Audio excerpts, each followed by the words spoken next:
Danna liking domin ƙara mana ƙarfin gwiwa, sai ka danna subscribe domin kasancewa da mu, sannan ka danna ƙararrawar sanarwa, sai kuma ka danna all domin samun sabbin shirye-shiryen Hikima TV a koda yaushe da zarar mun ɗora.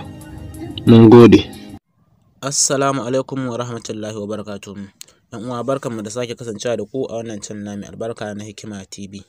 Idan wannan shine zuwanka na farko, kada ka manta mana roƙon ka danna mana subscribe, sannan ka danna mana ƙararrawar sanarwa, sannan ku yi like akan wannan bidiyo idan ya burge ku. A yau bidiyon mu na bidiyo ne akan yadda za ku dawo da kayayyakin tsohuwar wayar ku zuwa sabuwar wayar da kuka sake. Wato idan ka sake sabuwar waya cikin sauƙi za ka dawo da kayayyakin da suke kan tsohuwar wayar taka zuwa sabuwar wayar taka. Cikin sauƙi za ku yi wannan abu, saboda haka ku biyo mu. Yanzu misali wannan wayar wannan mai ɗan tsayin wannan to ita ce kamar sabuwar wayar da muka canja. Wannan kuma ita ce tsohuwar wayar, muna so mu dawo da kayayyakin da suke kan wannan zuwa wannan wayar. Misali kayayyakin sun haɗa da application da suke kai wanda ka install ɗinsu, da kuma foldodinka da komai dai naka, da contact naka da message naka wanda suke cikin wannan ita ce misali tsohuwar wayarka. Ka siyi sabuwar waya wannan to kake so su dawo, to cikin sauƙi za su dawo ba tare da ka rasa komai ba. Wannan wata hanya ce da ake amfani da zanda ta kan waya wannan kenan, da ita ake amfani. Za ka dawo kuma ba wai ka yi ne ka turo da nan zuwa nan ba, kun san zai ɗau lokaci kuma sai ka zazzaɓa wanda za ka turo su sannan za su ta baka dama ka turo su, to ba haka ba ne.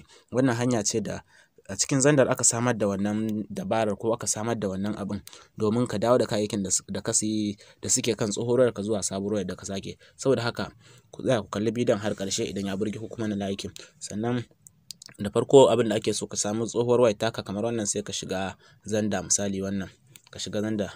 Ita ma wannan sabuwar wayar taka da ka sake sai kai, amma ni nan yanzu zan yi misali ne, to kowace za ka shiga zanda kamar dai haka yadda kuke gani, to za ka danna misali, ita ma wannan za ka danna. To idan zanda ta buɗe misali, kowace idan ta buɗe sai mu duba daga saman nan ai akwai wasu abubuwa guda uku ga su nan kuna ganin su nan wurin, ga su ɗigo guda uku, to sai mu shiga.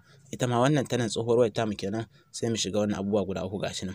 Idan kun lura daga ƙasa ga inda aka rubuta phone copy nan kenan, to sai mu danna. Ita ma nan ga inda aka rubuta phone copy, to sai mu danna. To gashi nan abin da ta baka.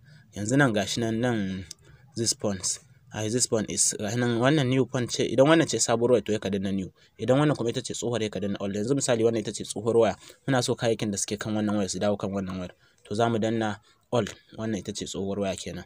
Wannan kuma ita ce new, sai mu danna new kamar haka. To da mun yi haka gashi nan za ta ba mu zaɓi a ita wannan sabuwar waccan wayar, shin OS ce, Android ce, gashi nan old phone is an Android phone. In Android ce to, idan kuma iPhone ce sai ka danna wannan, saboda haka Android ce sai mu danna nan wurin. Ita kuma anan ta ba mu dama ta mana bayanin kan cewa za ta kwafi kayayyakin mu, su message da sauransu, su history na kira da sauransu kaza da kaza, sai mu danna continue. To da mun danna continue za ta kawo mu nan wurin. Shi ma nan kuma dama ta kawo mu nan gun next ɗin, to sai mu danna next. Shi ma nan kuma sai mu buɗe nan wurin, mu ba ta dama ta yi kamar haka dai, ka yi allow nan. To gashi nan za ta nemo, yanzu gashi can a can haka ta nemo. To da zarar ta nemo gashi nan za ta baka dama ka haska kamar da yadda aka saba, sai ka haska kamar haka. To da kai haka to za ta yi connecting, saboda haka za mu jira mu ga ta gama connecting ɗin. Yawwa, to yanzu gashi nan ta yi nan kuma tana cewa wait, a tsaya kenan, a ɗan zaɓa. To a ita wannan sabuwar wayar taka, wannan ita ce tsohuwar wayar, kada ku manta wannan ita ce sabuwar. To ga abubuwan da zan iya copy ɗin su nan kuna gani, gashi nan akwai contact, akwai logs, akwai message, akwai image, akwai video, akwai music, akwai kuma apps. Saboda haka duk wanda nake so na yi copy to zan yi tick a kansa ne. Misali in wannan nake so in yi, in duk gabaki ɗaya ma nake so na yi copy ɗin su, to gashi nan zan yi, gashi nan. To duk gabaki ɗaya zan samu sai na yi copy ɗin su.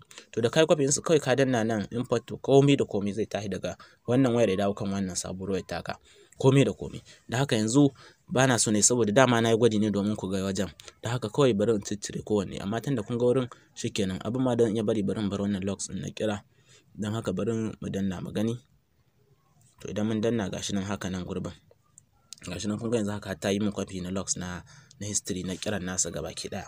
To idan ina so zan iya disconnect, idan ba na so kuma zan yi cancel, sai in sake koma. To wannan dai ita ce hanyar da zaka dawo da kayayyakin da suke tsohuwar wayarka zuwa sabuwar ka. Kun ga wannan hanya ce mai sauki da zaka dawo, ba sai ka zo ka shiga ta wannan ka zo ka tura ba. Wasu suna shan wahala idan suka sake sabuwar waya. Abubuwan da suke kan wayar ta sai sun sha wahala wajen sake turo shi, su turo zuwa wani waya ɓata lokaci. Amma idan kai wannan cikin sauki aka ma kwafi in komai, kuma komai za ta ajiye ma shi kamar yadda yake akan wannan wayar.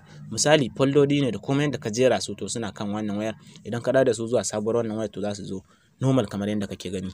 Haka idan application ne za ta zo ma application ɗinka, wata wayar tana zuwa an yi install ɗinsu ma za ka gan su kawai akan wayar. Haka idan hotuna ne da sauransu komai da komai dai. So wannan ita ce hanyar da za ka dawo da kayayyakin da suke kan wayarka, suke kan sabuwar wayarka zuwa tsohuwar wayarka. Kayayyakin da suke tsohuwar wayarka zuwa sabuwar wayarka. Da fatan kun ji daɗin wannan darasi, saboda haka sai ku yi sharing ɗinsa domin wasu su amfana. Na gode. Allah ya sa mu dace.